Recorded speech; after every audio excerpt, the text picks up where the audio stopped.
take you on a journey back in time to a period when Holborn was at the forefront of a musical phenomenon.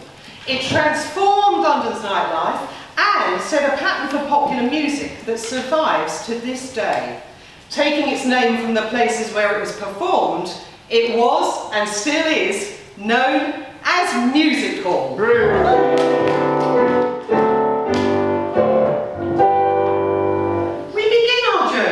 Mid-1800s, when Holborn, which had been largely residential for generations, exploded into a bustling commercial hub.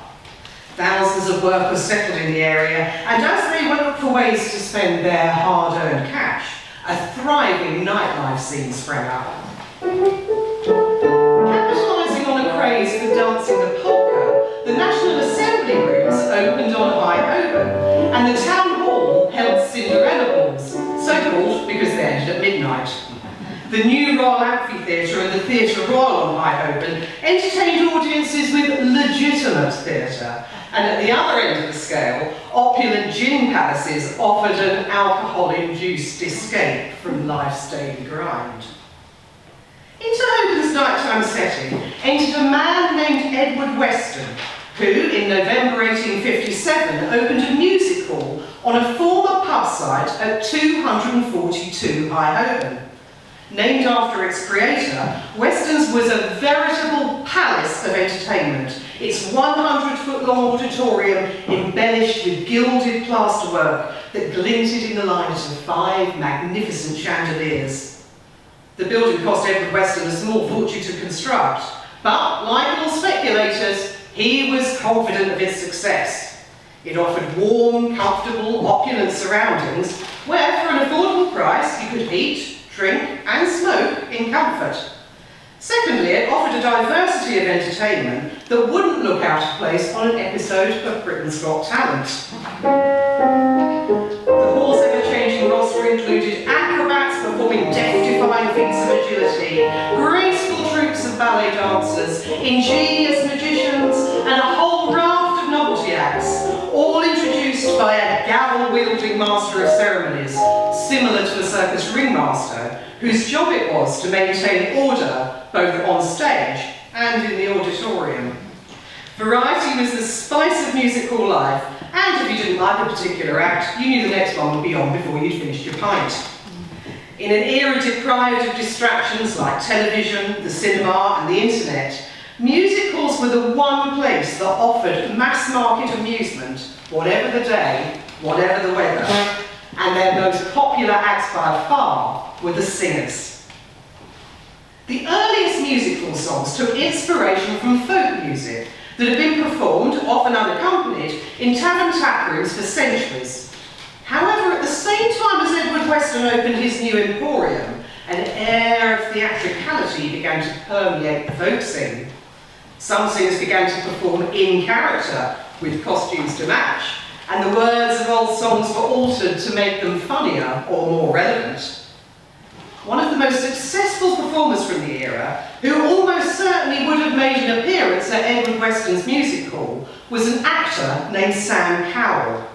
He scored a major hit with The Rat-Catcher's Daughter, a bloodthirsty tale of doomed love. Its lurid lyrics offered plenty of opportunity for theatricality, and the call and response style chorus involved the audience in the performance, an important feature of music hall. Feel free to join in as Miss Kathy Joyner shows us how it went.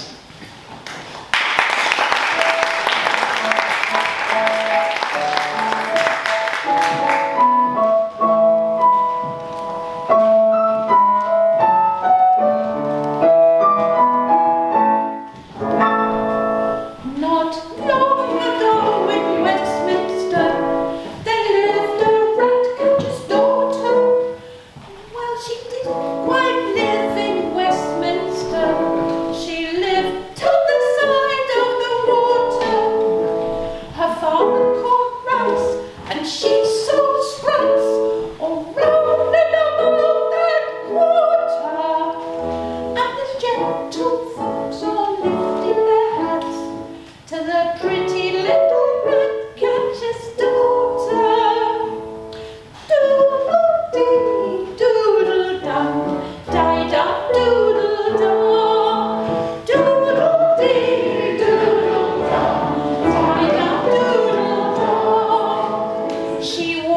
no hat upon her head, nor cap nor dandy bonnet, and the hair of her head hung down her back like a bunch of carrots upon it. When she cried sprats in Westminster, she had such a sweet low voice, you could hear her all down Parliament Street, as far as Charing Cross. Doodle-dee, doodle-da, da-da, doodle-da, doodle-dee, doodle-da, da-da, doodle-da. Both rich and poor from far and near in matrimony sought her, but at friend or foe she turned up her nose, did the pretty little red countess daughter. But there was a man called Lily Whiteside in Cupid's net had caught her, and right over head and heels in love went the pretty little red catcher's daughter. Doodle-dee, doodle-da, da-da, doodle-da, doodle-dee, doodle-da, da-da, doodle-da. They both agreed to marriage be upon next Easter Sunday. But the rat catcher's daughter had a dream she wouldn't be alive on Monday. She went once more to buy some sprats and tumbled into the water, and right to the bottom all smothered in mud went the pretty little rat catcher's daughter. Doodle-dee, doodle-da, da-da, doodle-da, doodle-dee, doodle-da, da-da, doodle-da. When Lily Whiteside he heard the news, his eyes did fill with water. Said he, in love I'll constant prove, I'll be blowed if I live long after.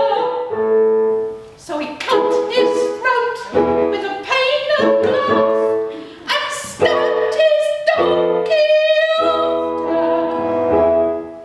And that is the end of Lily Whitesand, donkey, and the rat catcher's daughter. Doodle-dee, doodle-da, da-da, doodle-da, doodle-dee, doodle-da, da-da, doodle-da.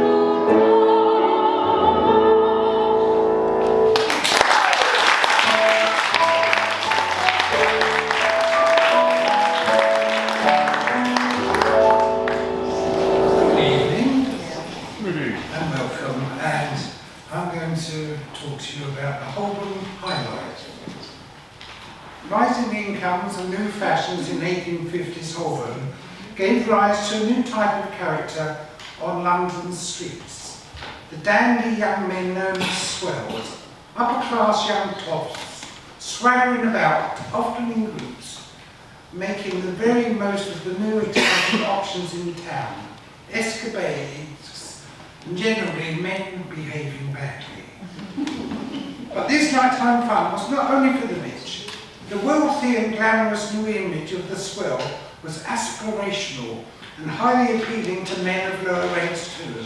From the middle of the century, cheaper tailoring and mass-produced clothing meant more of the upstart young clerks and apprentices of Holborn would have been able to copy the dandyish outfits of the swells and play out the role of the dandy in style, if not in substance, in their spare time. We can imagine them enjoying the delights of Holborn nightlife.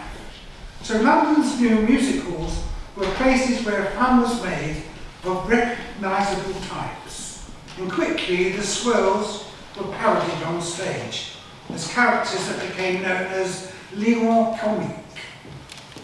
who's going to play something boisterous, and the lion comic would appear on stage resplendent in evening dress of fashionable striped trousers, gold watch, monocle, various other glittering accessories, a sharp contrast to the everyday clothes of other musical acts. They regarded the audience with songs of escapades, heavy drinking, and wow on the ladies, using original purpose-written music rather than spores of old tunes. So the Lion Comique fast became one of the best-loved musical acts, being the most notoriously popular characters in the 1870s. But their appeal was multi-levelled. They were at the same time role models, an appealing alternative to the middle-class ideal of abstinence and industriousness, or a caricature of the aristocracy. Although parodied in The Swells, life imitated us, and the actors often became heartthrobs and superstars in their own right. Tonight, we are lucky to have with us our very own Leon Comique. He will give us the number now, Champagne Charlie. It was originally sung by George Labour, and Charlie was the epitome of that caddish behaviour of the Swells. But the song had a double meaning. It also subverted bourgeois ideals by promoting idleness and excess, chiefly mocking the aristocratic and middle-class lifestyles that were increasingly on show around London. Ladies and gentlemen, Champagne Charlie.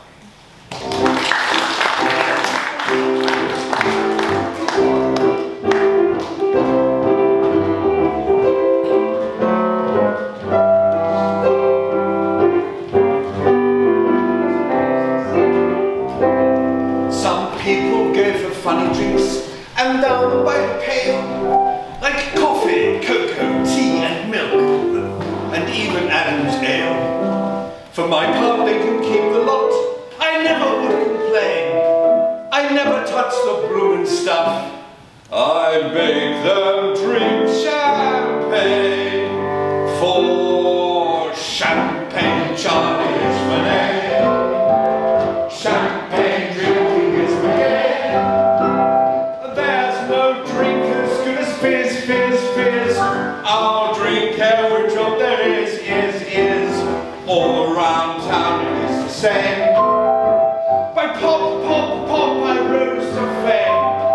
Yes, I'm the idol of the barmaid, for Champagne Charlie is my name.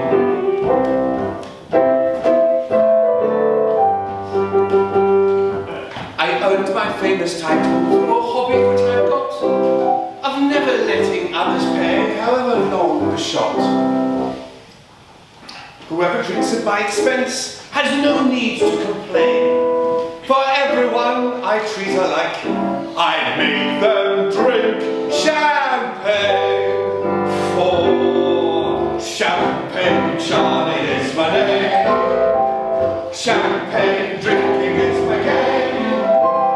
There's no drink as good as fizz, fizz, fizz. I'll drink every drop there is. All around town it is the same. By pop, pop, pop, I rose to fame. Yes, I'm the idol of the barmaid, but Champagne Charlie is my name.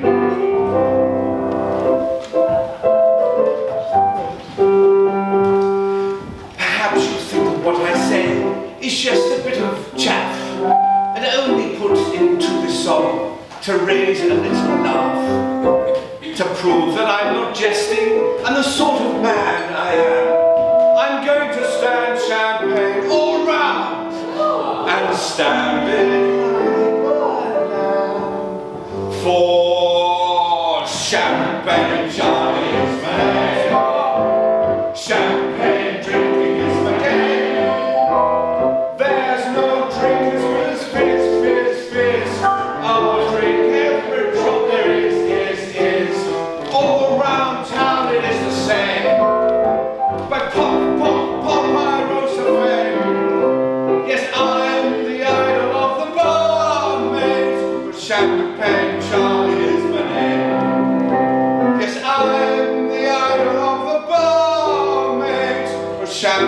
and Charlie is my name.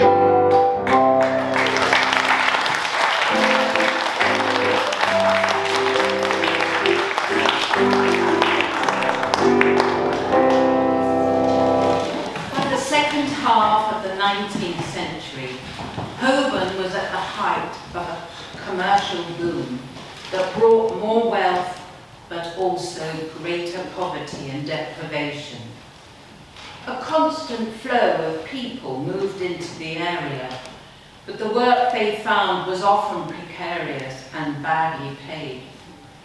Consequently, living conditions could be awful, especially in common lodging houses and hostels. For the unfortunate residents of these miserable buildings, Music Hall offered a unique escape, with tickets to the gallery costing only a few pence. With its mass appeal and affordable prices, Weston's Music Hall on High Holborn prospered, and in 1868 it was sold to an impresario named W.T. Purkis, who grandly renamed it the Royal Music Hall, and set about enlarging and refurbishing it. The completed theatre received glowing reviews from the press, and a reporter from the Era newspaper gushed. It is quite unnecessary to describe the architectural beauties of the new Royal. Suffice to say that the handsome and well-proportioned new Temple of Variety will compare favourably with any in the metropolitan area, and it is but another instance that the taste for music hall spreads. Mr. Purkis has contrived the new hall so that all within can both see and hear. A wide and spacious balcony, supported by pillars, overhangs a comfortable pit. The stalls, elegantly upholstered in blue velvet, slope down to the orchestra, and stained glass is largely used at the exits and entrances, which are plentiful. An essential difference has been made in the size of the stage, which is extensive enough, and with every facility for producing ballet and spectacle.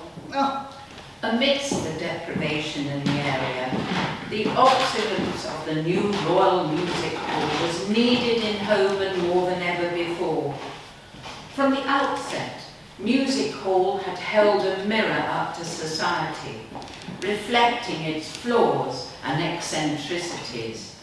And by the time Purkis took over, this concept had expanded into an entire genre known as serio-comic. In terms of material, serio-comic singers were similar to modern stand-up comedians, using satire to put across a serious issue. And at the time, the most serious issue of all was poverty, as illustrated in this classic serio-comic song.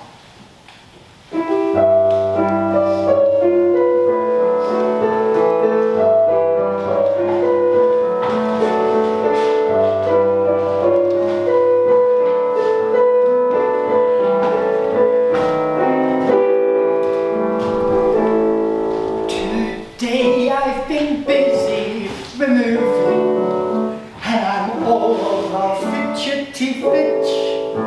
My last digs were on the embankment, the third seat from Waterloo Bridge. But the cooking and all the attendance didn't happen to suit me so well. So I ordered my man to pack up and look out for another hotel. He did, and the next place is extra, I found. Just wait till I tell you where I'm living now.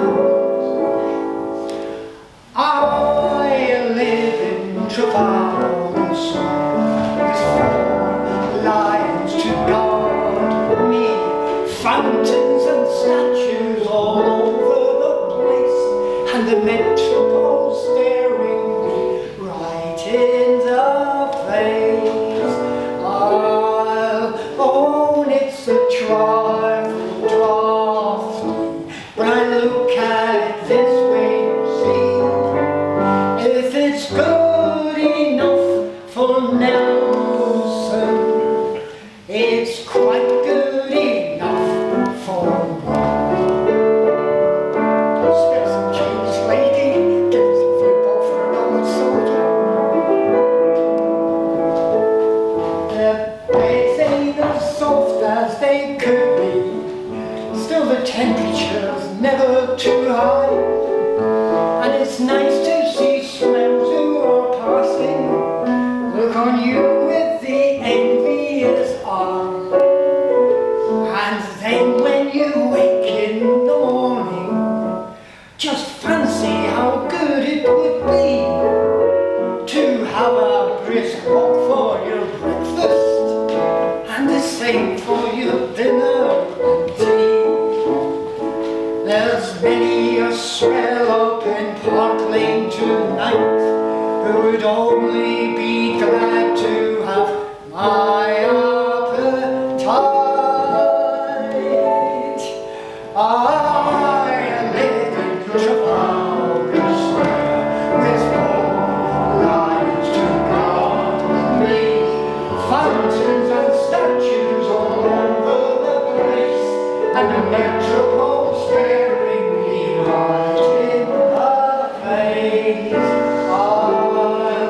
Oh, it's a trifle drafty, and look at it this windshield. If it's good enough for Nelson, it's quite good enough for me. If it's good enough for Nelson, bloody pigeons, it's quite good enough for me.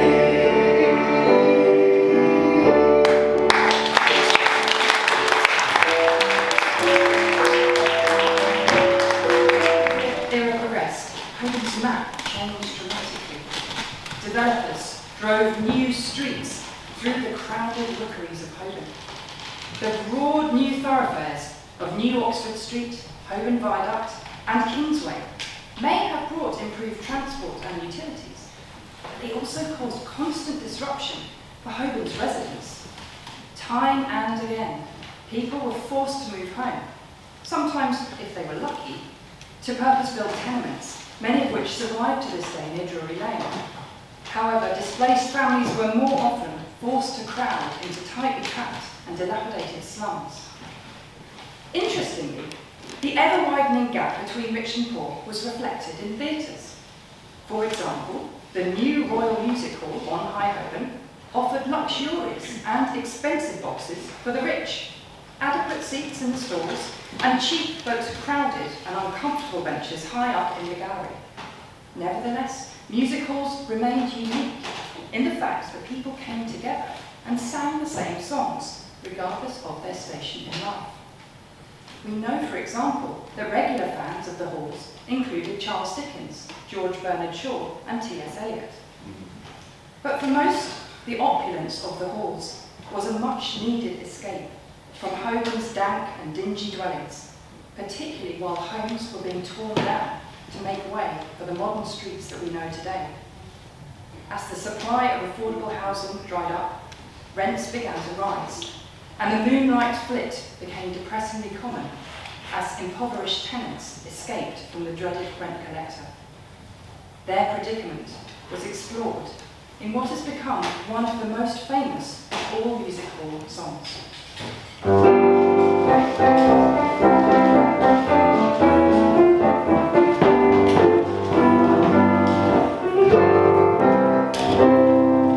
We had to move away because the rent we couldn't pay.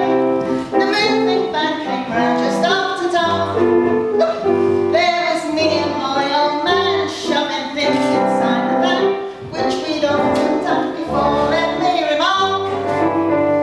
When we packed all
Now,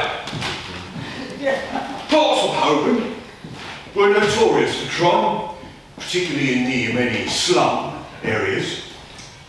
The liberty around Hatton Garden and Leather Lane made policing, shall we say, difficult, as featured by Dickens in Oliver Twist, with Fagin and Bill Sipe presiding around Saffron Hill. Gray's Inn Road was also a notorious nest of criminals. But the institutions of justice and punishment were also increasingly close at hand. The first police in London had been Cotton Garden's Bow Street runners. Holborn's long history of legal business was hosted in the Inns of Courts, and of course, High Holborn itself continued to be remembered as the route from Newgate Prison to the gallows at Tyburn, and don't you forget it. Music halls were viewed by many as sources of crime and misdemeanour. Moral campaigners claimed that prostitution, yes madam, pickpockets, you sir, drunken behaviour, you're back there, and fights, yes, watch it, abounded, even when halls were upgraded to fancier properties.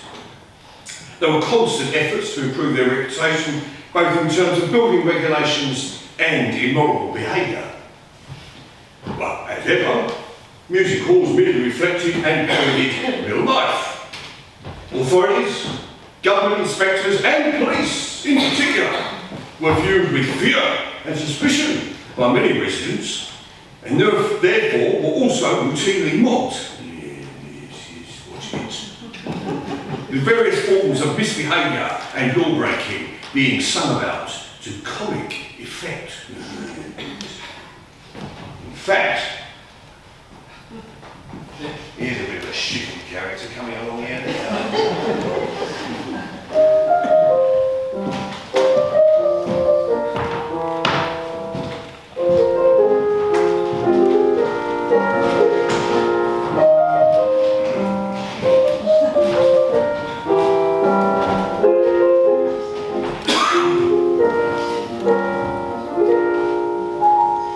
Now, I ain't the kind of bloke what likes to advertise.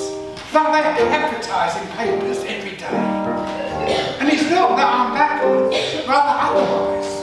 What I mean is, advertising wouldn't pay. My business ain't what many folks would own to. But it was known to those folks. Oh, what's it known to? And when those people ask me who I am and what I do, well, I tells them all about myself, just like I'm telling you. I ain't nobody in particular, Lord love you, nobody at all.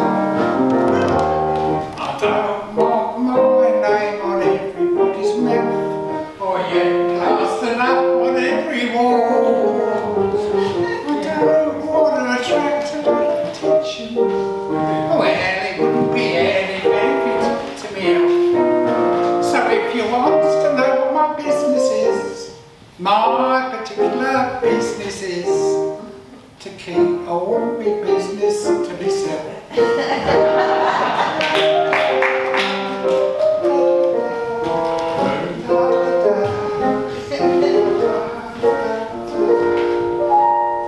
You have to be so careful as to what you say.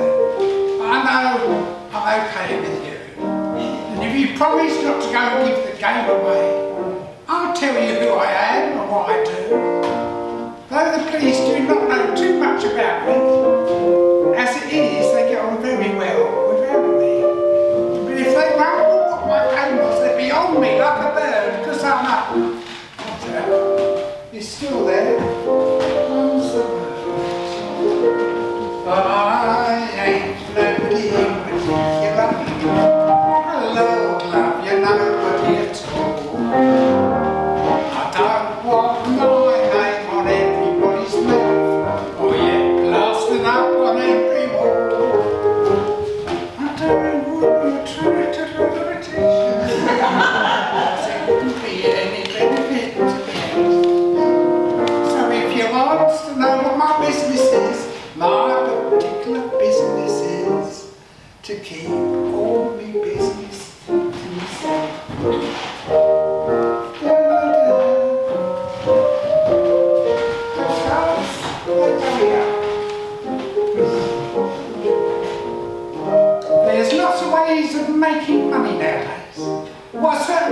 could hardly call us straight.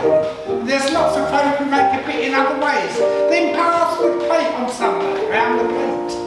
Well, they're on as though the police have never bowled them, and they look as though the world's too good to hold them. Well, it's the same with me. I try and be as harmless as I can. And I dare say, you expect me to tell you who I am? Nah. I ain't nobody in particular. Lord love you, nobody at all. I don't want my name on everybody's mouth. Oh yeah, plastered up on every wall. I don't want to attract a lot of attention. Well, it wouldn't be any benefit to you. So if you want to know what my business is, my particular business is to keep all my business to myself. What is it? To keep all my business to myself. Didn't hear ya? To keep all my business to myself. Except, you see, we've got an interval of 15 minutes coming up. And I'm going to wander out into Queen Square. It's all locked up. But if any of you blokes fancy any little girly postcards, you know what I mean? I'll be out there for sale. But before we finish, seeing you all smile like that, it isn't often I come in this area, but I was in that Mary Ward Centre the other day. It's like an education thing. They've got a cafe on the ground floor. And I was in the cafe there, and it's what's called a communal cafe. That's where you share tables and all that sort of thing. You've got your own chair. And I'm sat there at this communal table with my latte, nearly £3. Anyway, I'm sat there, and this lady, she sat opposite me, she smiles at me like that. I says, hello. And she said, oh, good afternoon. I says, do I detect an American accent? She said, yes, I'm from the United States. How did you guess? I said, the accent. I says, what are you doing here in London? She says, well, I'm doing something called a thesis. I says, what's that? She said, well, like a book, you have to do a research and then produce like a pamphlet on here. I said, oh, and what would be the subject? She said, men's sexual prowess. My ears pricked up at that. I said, so how do you go about researching that? She said, well, she's been all over the United States. She's been up to Canada. And here she is in happy London, Europe. I said, so have you got any results so far? She said, oh yes, I've got a league table. I said, really? I said, would you like to disclose?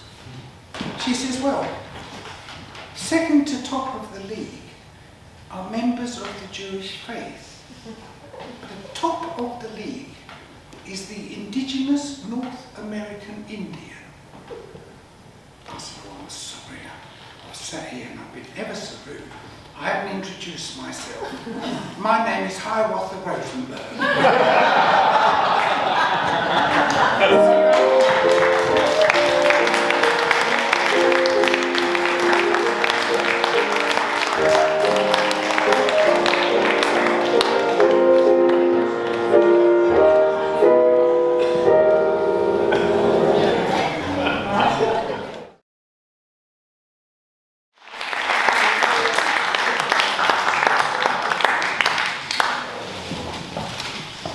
In the latter part of the 1800s, women began a campaign for change in their traditional roles.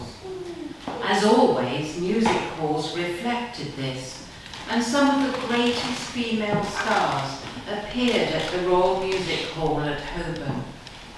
Their performances not only gave their sex a voice, they were also riotously funny and often scandalous, especially when the lyrics were laden with innuendo. However, As the authorities tightened the reins on public decency, these risque lyrics came under increased scrutiny.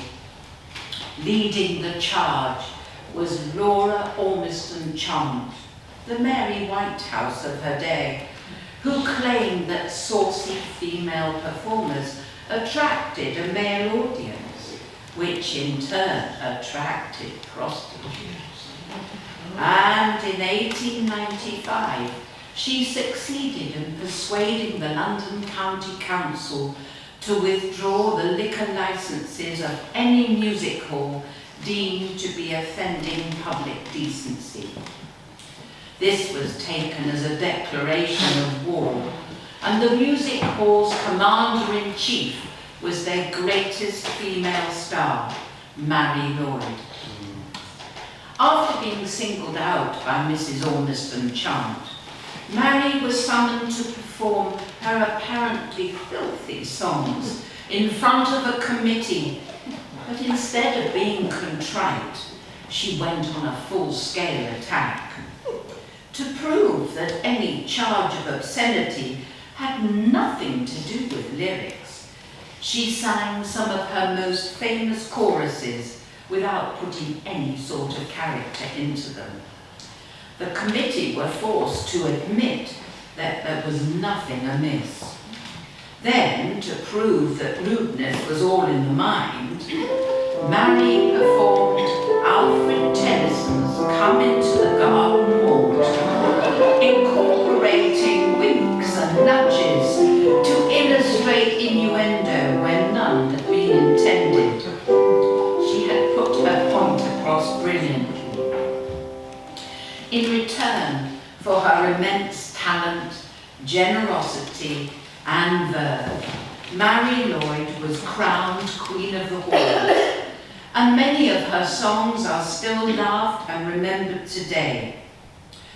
One of her most well-known hits came early on in her career and tells the ever so slightly suggestive story of a young girl and her devoted lover, a word that would have given Mrs. Ormiston Chant the vapours. Here to sing it for us tonight is Miss Rosie Carlyle.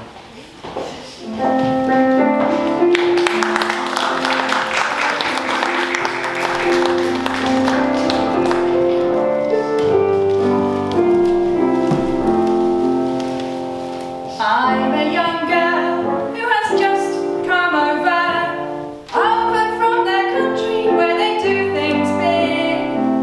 And amongst their boys I've got a lover. And since I've got a lover, well, I don't care a fig. The boy I love is up in the gallery. The boy I love is looking now at me. There he is, can't you see, waving his handkerchief, as merry as a robin that sings on a tree.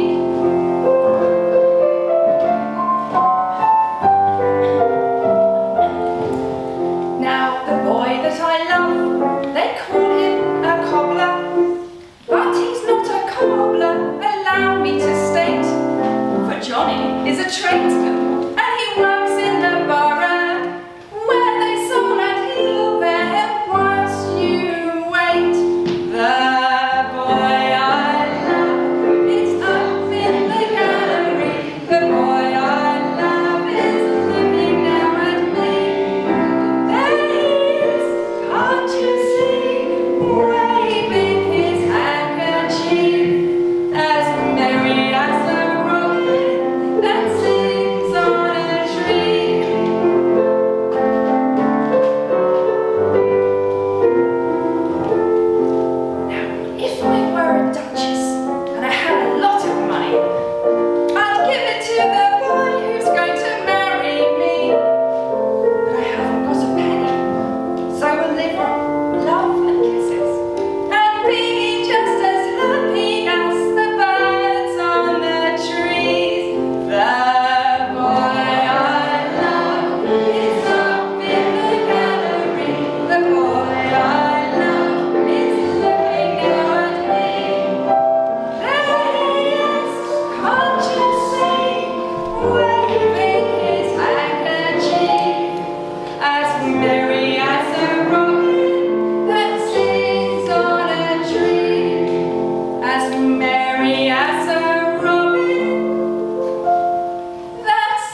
the battle against Mrs. Ormiston Charles in her public decency campaign, the late 19th century heralded the arrival of another threat to their existence.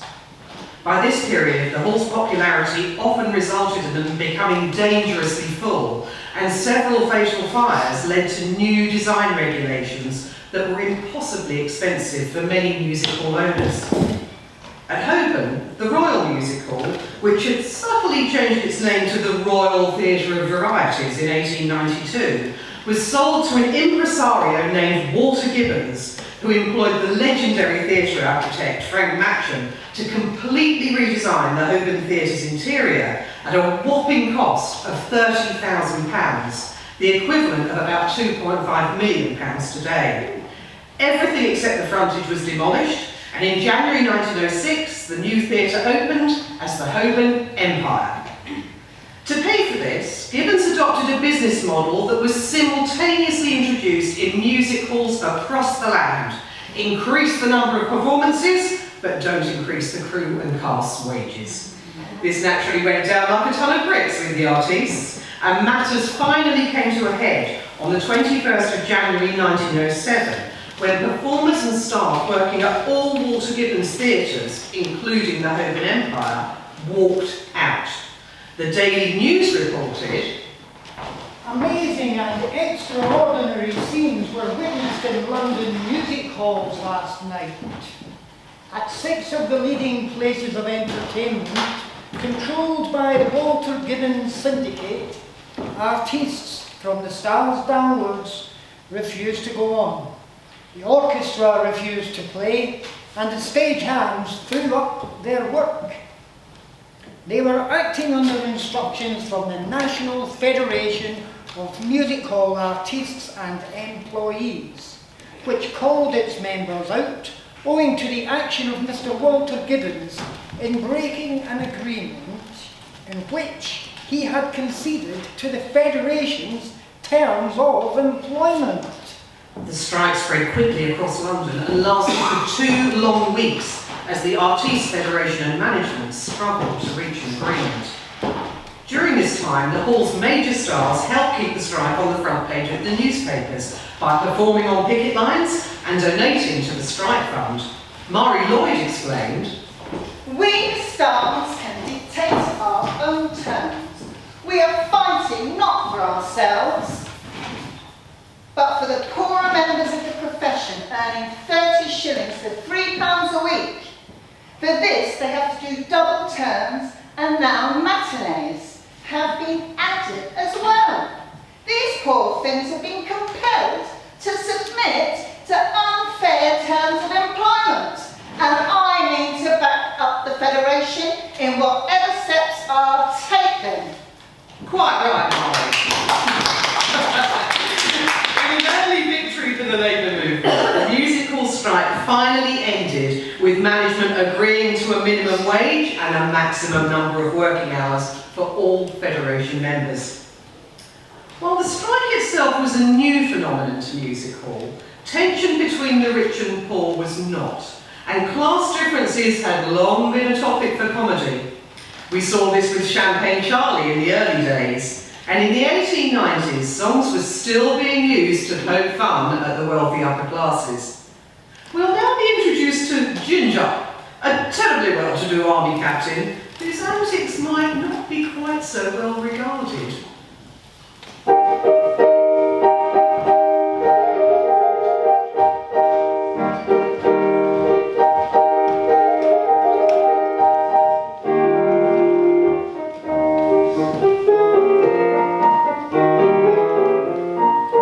Soldier once was I, by jingo much admired.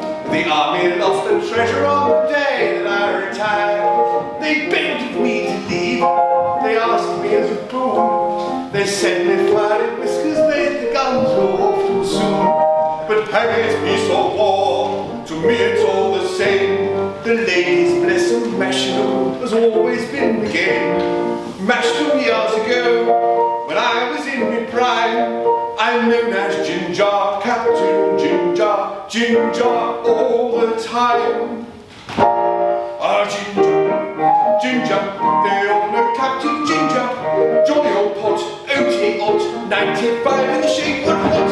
I love the ladies, not one of them would I injure. All the girls are fond of gin, gin, gin, gin, gin, ginger.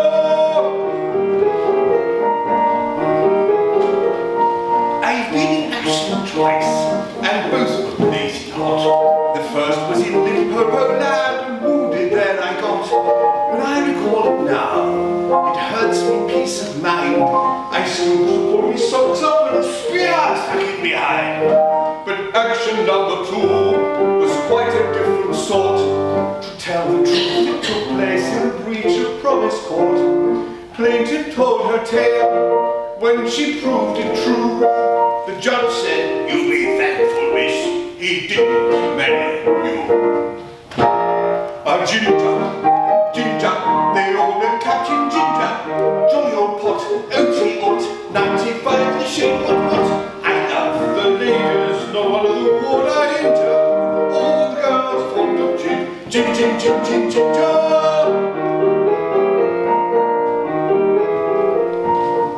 Look back and think, tut tut, what sport I've had.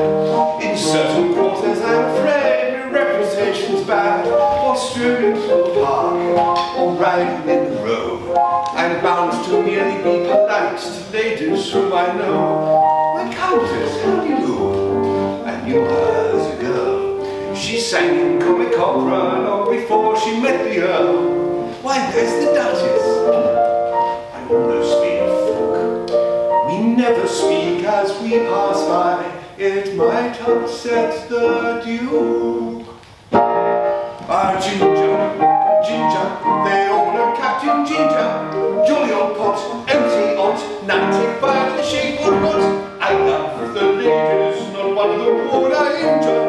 All the girls are fond of gin, gin, gin, gin, gin, ginger. Ginger, Ginger, they all know Captain Ginger. Jolly old pot, OT odd, 95 in the shape of what? I love the ladies, not one of them would I injure. All the girls are fond of gin, gin, gin, gin, gin, ginger. All the girls are fond of gin, gin, gin, gin, gin, gin, gin, gin, gin, gin, gin, gin, gin, gin, gin, gin, ginger.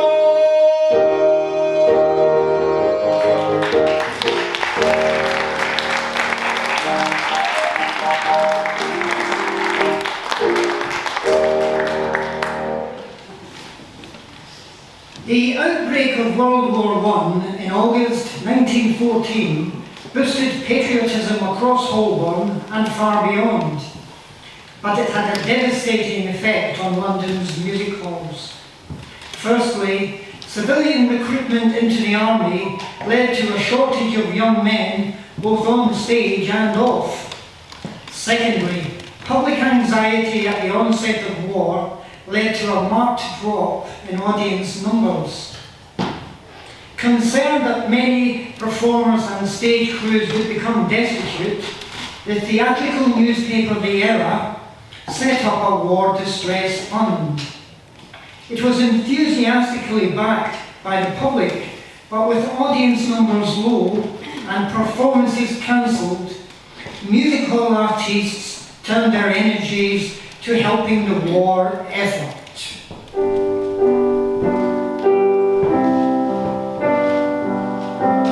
For example, the male impersonator Vesta Tilly donned army fatigues and became a self-appointed recruiting sergeant with her songs "The Army of Today's All Right" and "Your King and Country Want You." Swept away in a wave of patriotic fervour, even the most hesitant of men were inspired to sign up, and, according to legend, so many men rushed to enlist at a Hackney music hall that they became known as the Vesta Tilly Platoon.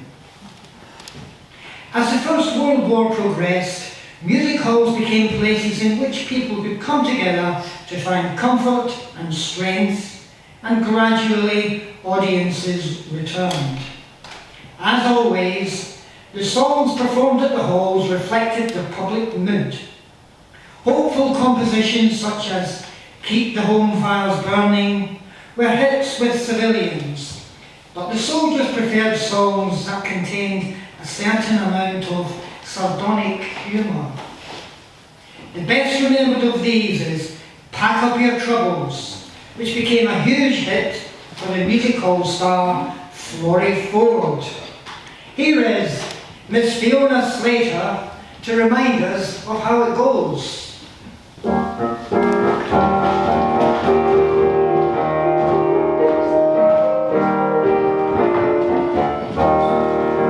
Private Perks was a funny little codger with a smile, a funny smile. 5 feet none, he's an awful little dodger with a smile, a funny smile. Flush or broke, he'll have his little joke. He won't be suppressed. All the other fellas have to grin when he gets this off his chest. Pack up your troubles in your old kit bag and smile, smile, smile. While you've a Lucifer to light your fag, smile boys, that's the style. What's the use of worrying? It never was worthwhile. So pack up your troubles in your old kit bag and smile, smile, smile.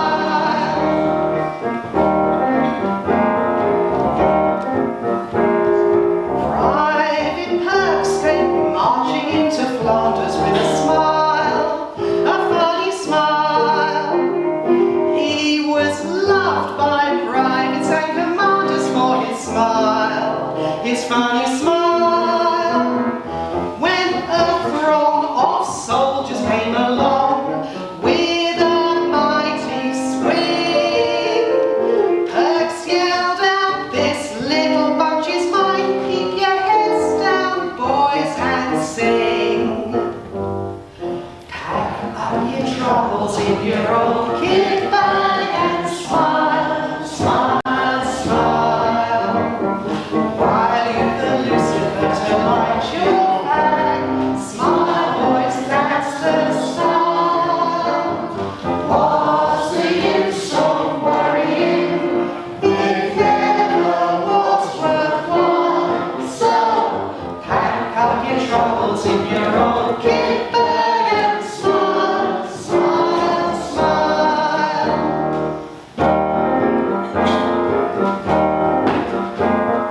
Private Perks came back from all the shooting with a smile, a funny smile. Round his home he set about recruiting with a smile, a funny smile.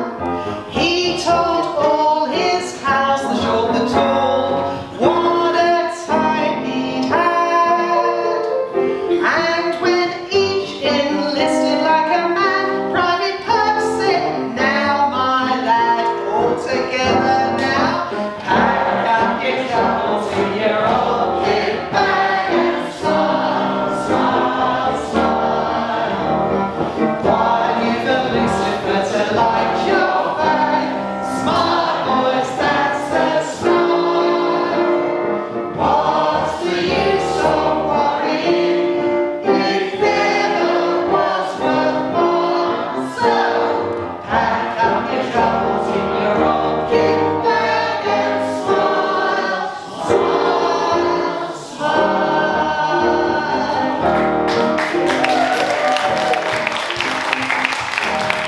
It was music hall's last hurrah. By the time the conflict ended in 1918, Britain had changed. Liberated by war, women cut their hair and discarded their restricting corsets along with their restricted lives. Men craved a distraction from the unimaginable horrors they had seen on the battlefield. The jazz age arrived and the music halls became outdated relics of a lost era. In 1927, a motion picture called The Jazz Singer was released, which revolutionised how musical performance could be delivered to an audience. Across the land, music halls began screening full-length feature films which had no cast or crew. The movies made huge stars of some former musical performers, notably Charlie Chaplin, who after a remarkable apprenticeship on the stages of London, went to America where he was signed by Max Sennett's Keystone Studios. Another emigre to America was a young comedian named Stan Jefferson. After trying unsuccessfully to reach the top of the bill in the country's vaudeville theatres, Stan won a part in a silent film alongside a man named Oliver Hardy. Soon afterwards, he changed his name to Stan Laurel, and the rest is history. Back in Britain, the music halls struggled to compete, not only with movies, but also with the rapidly growing radio and record industries. No longer did audiences have to go to a theatre to hear their favourite performers. Now, they could listen to them in the comfort of their own homes. Places like the Holborn Empire, which before the war had employed around 10 acts every night, concentrated on the performers who could draw in the biggest crowd.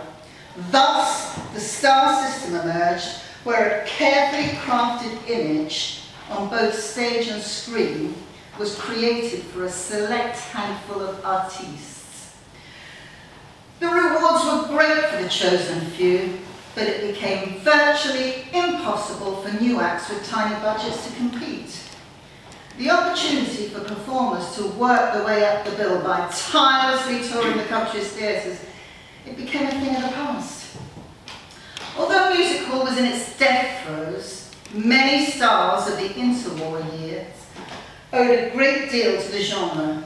For example, comedian Max Miller's flamboyant suits and cheeky-chappy persona were inspired by the musical stars of the previous century. Max died in 1963, but his legacy lived on in both stand-up comedy and rock and pop music. His influence on the latter is perhaps best summed up by the fact that he appears on the cover of the Beatles' seminal album, Sgt. Pepper. Here is Mr. Bob Hicks to perform one of his best-loved numbers, Let's Have a Ride on Your Bicycle. Ooh, Mrs.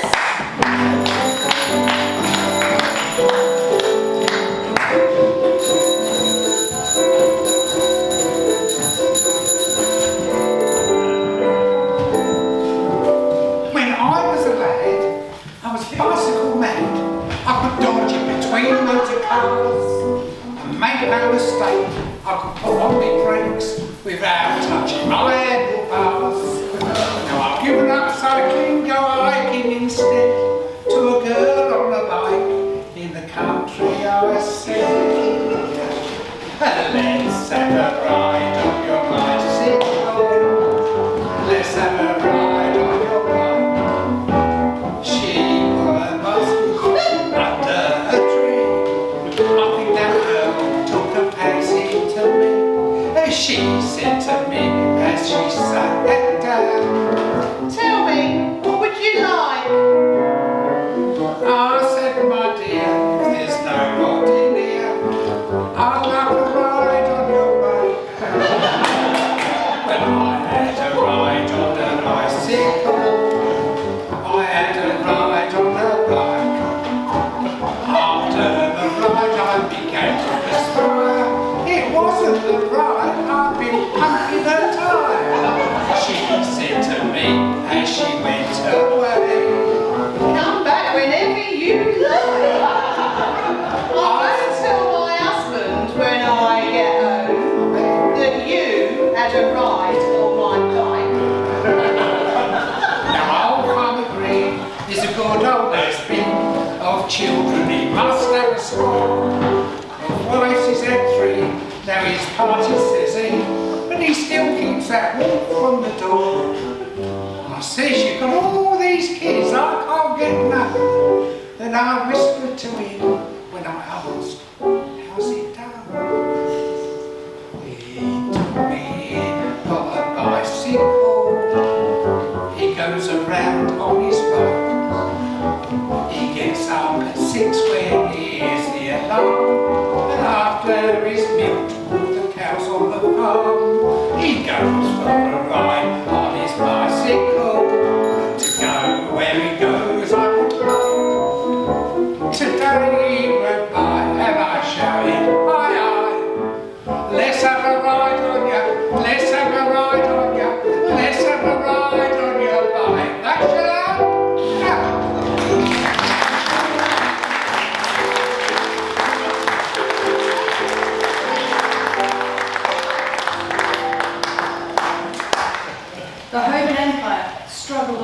the 1920s and 30s. During this time, it developed a reputation for keeping the old music hall traditions alive and keeping some of the old performers in business alongside the new variety acts. But the outbreak of World War II in 1939 sealed its fate. During the war, Holborn was one of London's most heavily bombed boroughs, with a sixth of its buildings destroyed and over 250 residents killed. Throughout this chaotic period, the Holborn Empire stayed open, with performances continuing even during air raids. And for a while it looked like it had survived the Blitz. On the night of the 11th of May 1941, a time bomb fell near the stage door, but it failed to explode and was quickly dealt with by the army. However, the following night, another bomb dropped on the site. This time it exploded, and the Holborn Empire was no more. After the war, the ruined empire was bought by Moss empires who intended to rebuild it, but their plans were never realised, and what remained of the Holborn Empire stood abandoned for several more years. The Holborn Empire remained in this dejected state until 1960, when the site was finally sold to the Pearl Assurance Company.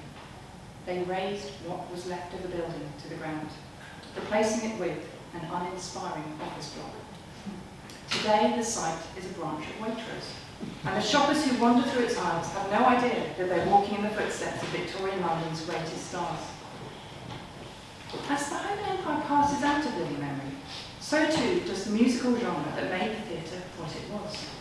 However, it's so important that as we journey further into the 21st century, we keep the embers of music hall glowing.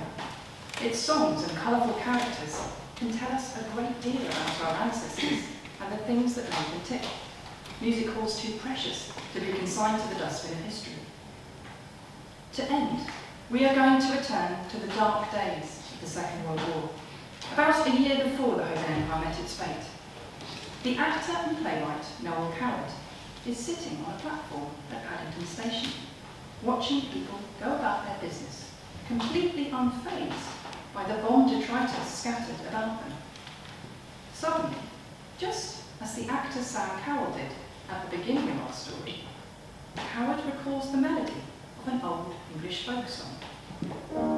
He begins to think up new and relevant lyrics to fit the tune.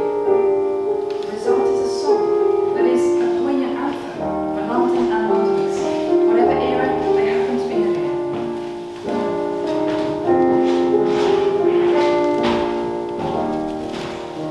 London pride has been handed down to us. London pride is a flower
address is on the clipboard out in the foyer. We will send you information about other concerts.